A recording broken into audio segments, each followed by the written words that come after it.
Hey, what's going on, everyone? Justin here, and in this video, I want to go over part of my August TBR. And the reason it's a part is because the second half of the month of August, I am co-hosting a History Challenge readathon. I'll leave the link to that up there and below and whatever. And that's all about nonfiction and history, so I'm really excited for that, and I'm going to have a separate TBR announcement just for that one. But yeah, definitely check out the other co-host announcements if that sounds really interesting to you. I don't know. I think it's gonna be a lot of fun. A lot of people are really excited to just do a history readathon. So yeah, I'll leave that for now, and let's go on to kind of pretty much everything else that I'll try and read for the month of August. Usually that's like nature books. That's what it's been recently. But I will be trying to read a fantasy novel, so we'll start with that one. I think this is my first fantasy novel in like 4 or 5 months.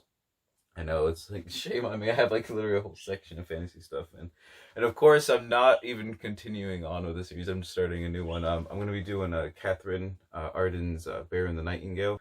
I I can't even remember what the trilogy is called, but I've wanted to read this for a long time, and I've actually seen a lot of mixed reviews now, not just good ones. But the reason I'm really interested in this one is it's based kind of like on Russian folklore and stuff, which is really cool. Kind of like the Eastern European influences and stuff.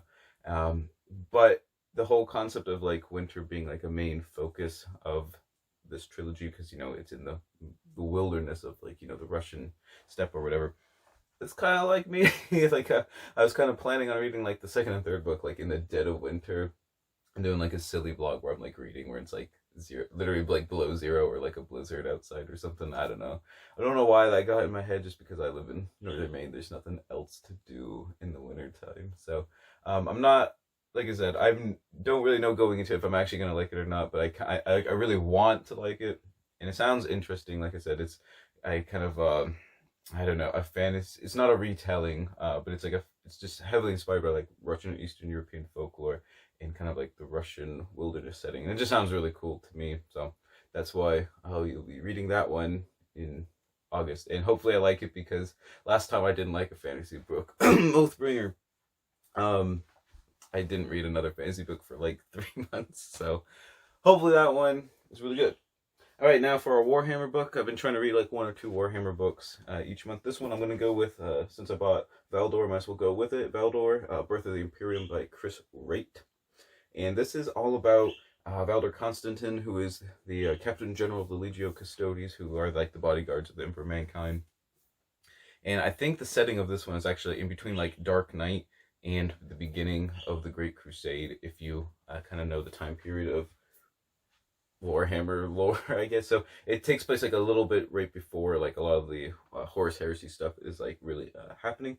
And like I said, it's just kind of a cool. I don't know. The Custodes really haven't had much like um, focus, I guess, in books before. Actually, there is like another series since this one came. Like right before this one came out, there's like two books in that one as well, which are like the Custodes in the 40k universe. But also Valdor, if you can see, has the same hair I do, so we have like some sort of special connection or something like that. But anyways, I know that one's like kind of like a short novel. It looks kind of like that's on like the Horus Heresy Prime Art series, where they're all like, I don't know, like 200 or 250 pages. So it won't take too long to do that one. All right, now for one of my very short introductions. I've been like very hit or miss with those this year so far. Like some month, like I think 1 month I read two, and then like 2 months I didn't read any. I'm kind of want something like philosophical for some reason, and there's another kind of nature philosophical book as well. This one I'm going with Knowledge, a very short introduction by Jennifer Nagel, and this is, I'm assuming, all about epistemology, which is the study of knowledge and the study of how you actually know something.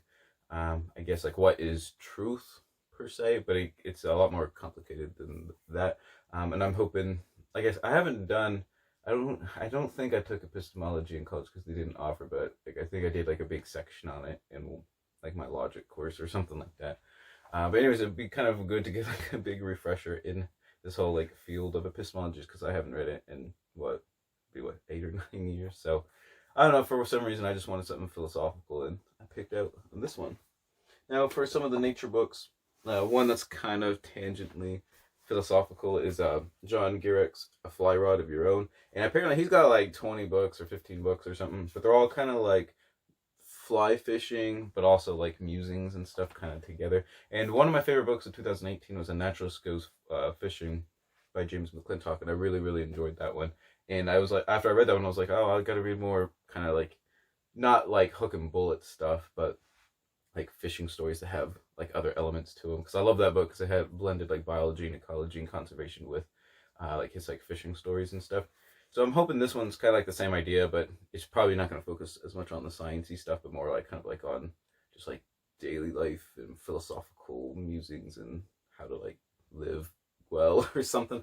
I don't know. I was kind of just like pairing it with the knowledge one for some reason. I do have another one by him on brook trout and stuff. So I don't know. It just sounded interesting to me, so I kind of wanted to go with that one as well.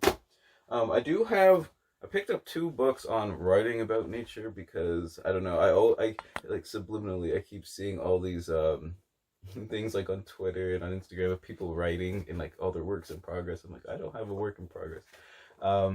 And I always thought I'd read or write about history if I ever did. I did a blog a long time ago, a website where it was just like giant like history articles and stuff. It doesn't exist anymore, so don't worry. But now I think if I ever were to write, I'd probably like write on like nature and things like around me and stuff. But anyways, this is one of the 2. I've read like a couple pages out of each one, and I'm like, do I really want to get into it? I don't know. I haven't decided yet, but I might end up doing like one little, depending on how big the chapters are, maybe do like a chapter a week or something, and just like maybe try out some of the exercises and kind of like thought processes. Processes, stuff like that. I don't know. Don't hold me accountable for that because I'll probably quit after like 2 weeks. So don't count on anything from that one. And then lastly, a book to kind of like challenge my thinking on nature. Like the only like I think I mentioned this in my book haul. The reason I bought this one is because it goes against pretty much everything I know. So it's more just like trying to see if like I'm missing something or I need to see something from a different angle. And it's Chris Thomas's Inheritors of the Earth: How Nature is Thriving in an Age of Extinction. And I just don't get it. Like I don't get it. But Elizabeth Colbert, who wrote The Sixth Extinction, has like the little forward on the thing. It says Chris Thomas takes the million-year view of today's human-dominated world. The result is a thoughtful, provocative, and improbably hopeful book. So it might not be as I think it's more just a not gloom and doom book, not necessarily everything's like all right. That probably didn't make a lot of sense, but like when I read the subtitle, How Nature's Thriving in an Age of Extinction, I was like, that just doesn't make sense at all.